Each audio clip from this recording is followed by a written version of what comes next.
baby on the tour. Our guest today, she's a former WTA player, an Australian Fed Cup team member, and she's a fellow Perth girl like myself. Jessica Moore, good to see you. Good to see you, Karis. Thanks for having me. Oh, it's interesting because I've been chatting with people who have been out of the game for a couple years, and you've only just recently retired. How's the last sort of 8, 9 months been? Yeah, it's been a bit of a crazy year, I think, for everyone, to be honest. Let's just put that out there. But yeah, I think with COVID coming into place sort of pretty much directly after, obviously I had a lot of plans in place. I think for a long time while I was on tour, I think part of some of the tough times, I always thought, once I stop playing, I'm going to spend a lot of time back home in WA with family. And obviously that hasn't been able to happen. So that's probably been one of the biggest challenges, to be honest. I've also moved to Sydney, like yourself. And yeah, being in a new environment obviously comes with its challenges. But at the same time, it's a very new sort of learning time for me, and I'm trying to embrace it as much as possible. Yeah. What have you found the biggest adjustment? I think, as a player, we're so used to having daily routines and always trying to improve on little bits of our game. And yeah, I guess when you hang up the rackets, all of a sudden that stops, and you got to find, I guess, other ways to focus your energy. And I'm someone who likes to be busy, so I think it's just trying to shift your mindset into having other goals outside of tennis. So we were sort of, myself and my partner, we had some plans in place in Melbourne for the next 12 months. And I guess with COVID, that provided an opportunity for him for a job in Sydney. So we had 4 days notice. Well, he found out, and yeah, moved here in 4 days. So yeah, it's been a really interesting and bizarre and new few months for me. But I think as time goes, you naturally adjust, and I think hopefully, fingers crossed, things will go well with the virus, and borders will start opening up, and I can see my family. I know, I'm hanging out as well. Mum wants me back for Christmas, but I don't think that's going to happen.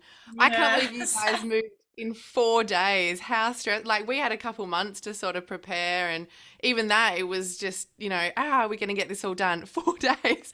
How high were your Yeah. stress levels?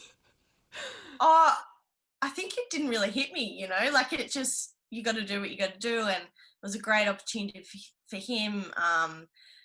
And so he's in paramedicine, so they were put in a hotel for 4 weeks. And so that gave us a little bit of time to find a place. And we just got really lucky, to be honest. We were both on the internet like crazy, and just happened to make it work. But yeah, originally I didn't think I was going to move. I was going to be in Melbourne for a little bit, but again, with the way it came about, I'm pretty lucky and very grateful. Yeah, it's always funny how life works out. And Mm.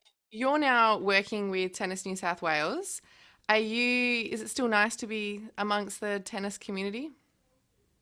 Yeah, I think that's what's pretty cool about tennis or our game is that even when you do stop playing, there are a number of opportunities to sort of stay within the game, whether that's coaching or, in other areas, mentoring. And I've just been really fortunate that a new role with females in tennis came about, and actually came up in 3 different states. And I thought it was a great opportunity to be a part of the high performance space. I think there's a bit of a lack with female coaching in that space. So yeah, I just saw it as a great opportunity, and again, very lucky that I able to get accepted and being able to work under Jazz Hewitt and Ben Pine in the New South Wales environment.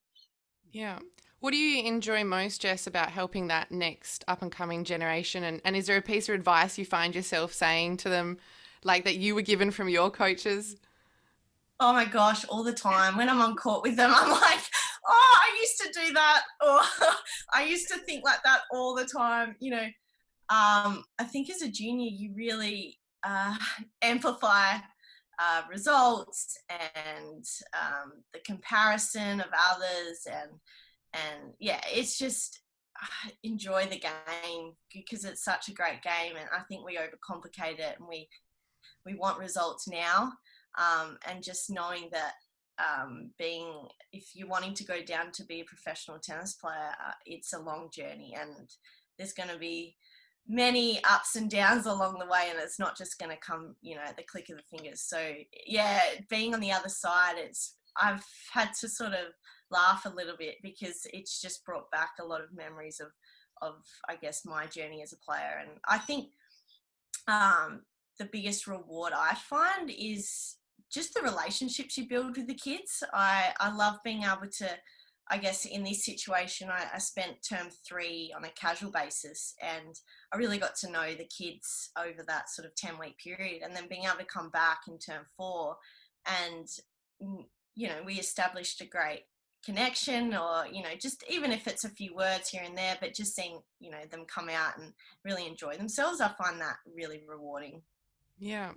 Well, it's great to catch up with you, Jess, and hear how everything's been going this during this year. And congrats on the new role and all the best with it. Thanks, Karis.